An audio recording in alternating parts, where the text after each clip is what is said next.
Once someone new to you has signed up for your lead magnet, it's time to switch gears. Now, our goal is to educate them. Another way of saying education is nurturing. An email nurture sequence is a set of emails that are sent automatically that educate your audience. Now, there are two primary categories of information that we are educating them on. First is we are informing them of how you are an expert that knows how to solve the problems that they're facing. And then two is that you are a trustworthy person that is likely to deliver what they say they will. We can really focus on the first point. If the first number of emails that someone new to you receives shows that you thoroughly understand the pain points that your ideal client faces and that you have a process or method to help them fix those, then the email recipient will naturally grow to trust you. There are things that we can do along the way to increase your know, like, and trust factor. That all include showing you on video and engaging with your audience on video conferencing calls like Zoom. You can keep all this in mind as you're designing your email nurture sequence, but the most important part is that you are offering information that you have that will genuinely help your ideal client. That is what goes into your email nurture sequence. They have access to your lead magnet. We don't know if they have actually accessed it or not, so that's our first goal. The first three emails should have the call to action to go download, go access, go watch the lead magnet. The content should be whatever is in your lead magnet.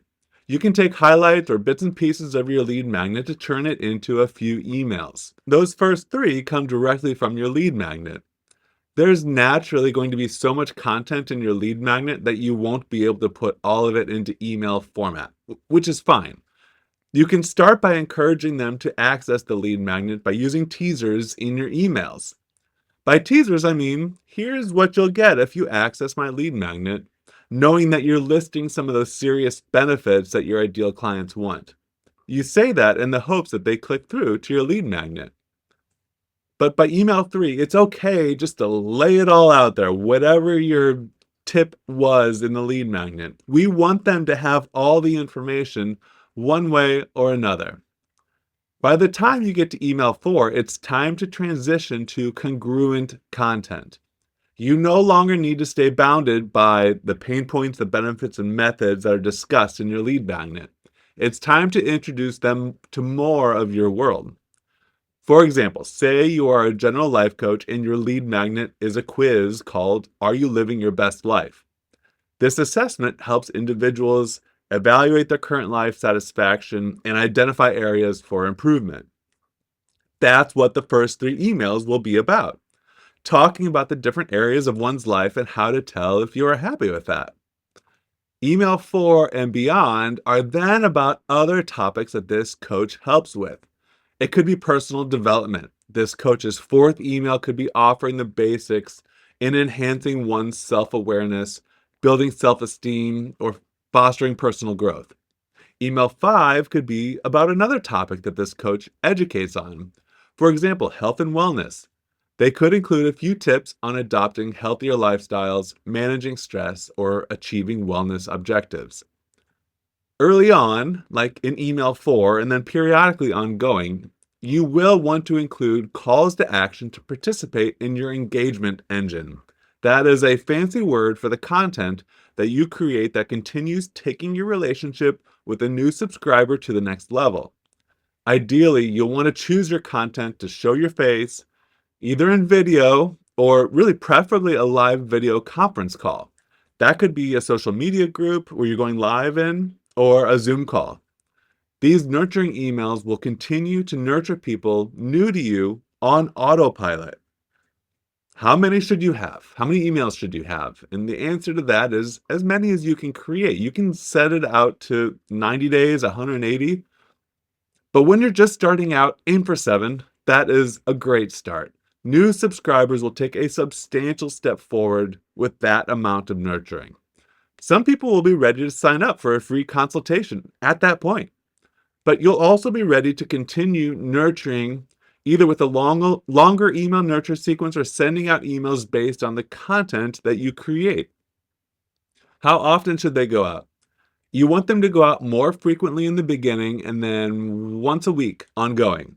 To give you an exact schedule, you'll send out emails on the first, second, fourth, sixth, and eighth day, and it's once per week after that. But let me break that down. The first day is that day that they signed up. That's the autoresponder. The second day is the following day. The fourth day is waiting 2 days between emails. The same for the sixth and the eighth day. The beauty of emailing on that eighth day is that it's the same day of the week that they subscribed on. Whatever conditions led to them signing up that day, it could be their day off of work, the time while they're at a kid's gymnastics practice, the time of day they are scrolling through social, whatever it is that got them there in the first place, you're going to stand the best chance of them reading your content on that day. Then you email once per week after that. Once per week is enough to keep you top of mind periodically with them, yet not so often that you start to wear out your inbox welcome. That really brings me to the biggest point of advice when it comes to email marketing. Remember that you are writing an email to another human being. Don't try to sound like a slick email marketer. Think of what you would say if you were talking to them face to face. You know intimately the challenges that they face. Talk about that and try to help them. All of the strategies with what goes into what email and how often they go out, they're just best practices. The most important part is your message. That brings me to another major point, is that you don't always have to be selling something. When I read or listen to life coaches create their content, it just sounds like they're selling something, even if they're not. Even if they're just inviting new people to listen to their content or download a free lead magnet. So many new coaches just go into this selling mode. It's people don't like being sold to, and they can smell it from a mile away. We're looking to genuinely help our ideal clients get the results they desire, right as if you were talking to your ideal client face to face. In terms of how to get the content that goes into an extended length email nurture sequence, as always, you want to reapply what is already existing or take from work that you're already doing. I send out weekly emails based off of my weekly content. After doing that for a year and a half or so, I looked back and I could see clear winners and losers.